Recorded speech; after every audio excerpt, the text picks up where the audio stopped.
चलो देखो एक्सरसाइज 4 का ये उदाहरण नंबर 11 है। ठीक है, सवाल में क्या बोल रहा है कि ऐसे दो क्रमागत विषम धनात्मक पूर्णांक ज्ञात करें जिनके वर्गों का योग 290 है। और ऐसे दो क्रमागत धनात्मक पूर्णांक मतलब लगातार, क्रमागत मतलब लगातार, धनात्मक पूर्णांक मतलब प्लस में, विषम धनात्मक बोला गया है मतलब एक, एक के बाद तीन, तीन के बाद पाँच, पाँच के बाद सात, मतलब दो से विभाज्य ना हो ऐसी संख्या लिखना है। हमको बताना है जिनके वर्गों का योग कितना हो, 290 हो। ठीक है, तो इसलिए माना कि पहली धनात्मक विषम पूर्णांक, धनात्मक विषम पूर्णांक बराबर x। पहली धनात्मक विषम पूर्णांक कितना, x। तो दूसरी धनात्मक विषम पूर्णांक क्या हो जाएगा, धनात्मक विषम पूर्णांक। यहाँ पर ध्यान दो, हमसे धनात्मक विषम पूर्णांक बोला गया है। इससे पहले हमको सवाल में क्रमागत बोला गया था। क्रमागत बोलेगा तो एक जोड़ेंगे, विषम बोले या सम बोले तो हम लोग कितना जोड़ेंगे, दो। क्यों?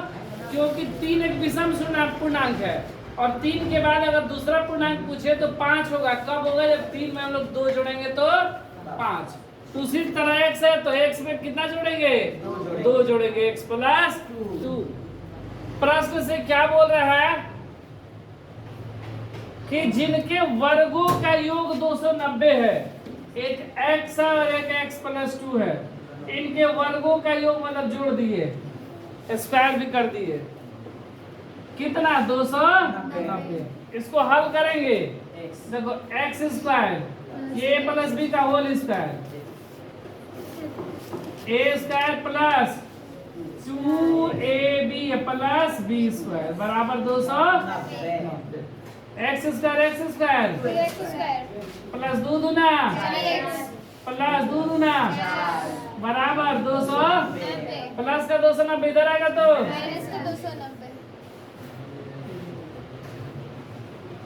माइनस का 290 बराबर 2x स्क्वायर प्लस 4x हट गया, कितना बचा, 290 में से 4 गया, माइनस का 200 बराबर 0।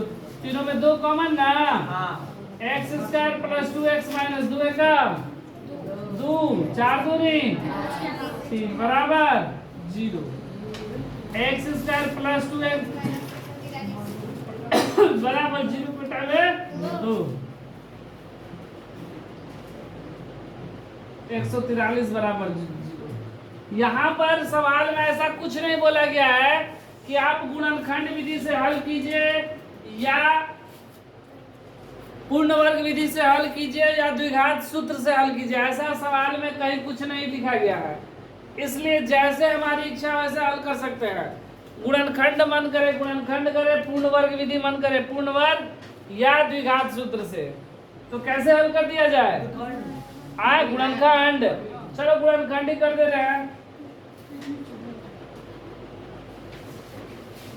देखो गुणा करने पर 143 और घटाने पर 2, वो दो का संख्या कौन सी है, तो 11 और देखो 13 और 11 में अगर गुणा करते हैं तो 11 33 का 3 हासिल 3, 11 दूनी 11 कम 12, 11 12 13 14 143 हो जाएगा, घटा देंगे 2 तो वो संख्या 2 होगी 11 और 1 13।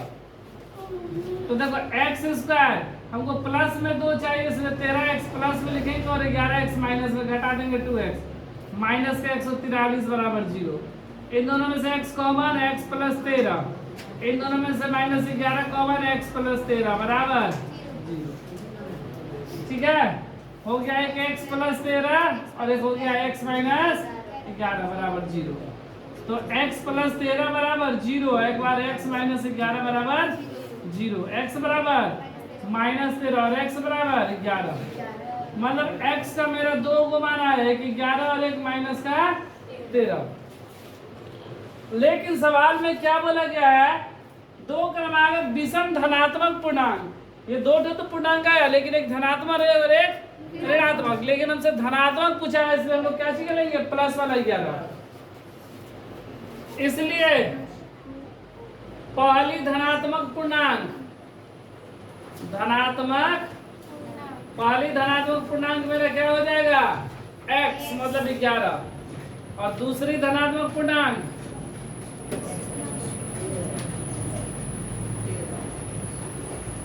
x प्लस 2 है, तो 11 प्लस 2 मतलब 13, तो 11 और 13 दो को संख्या आई।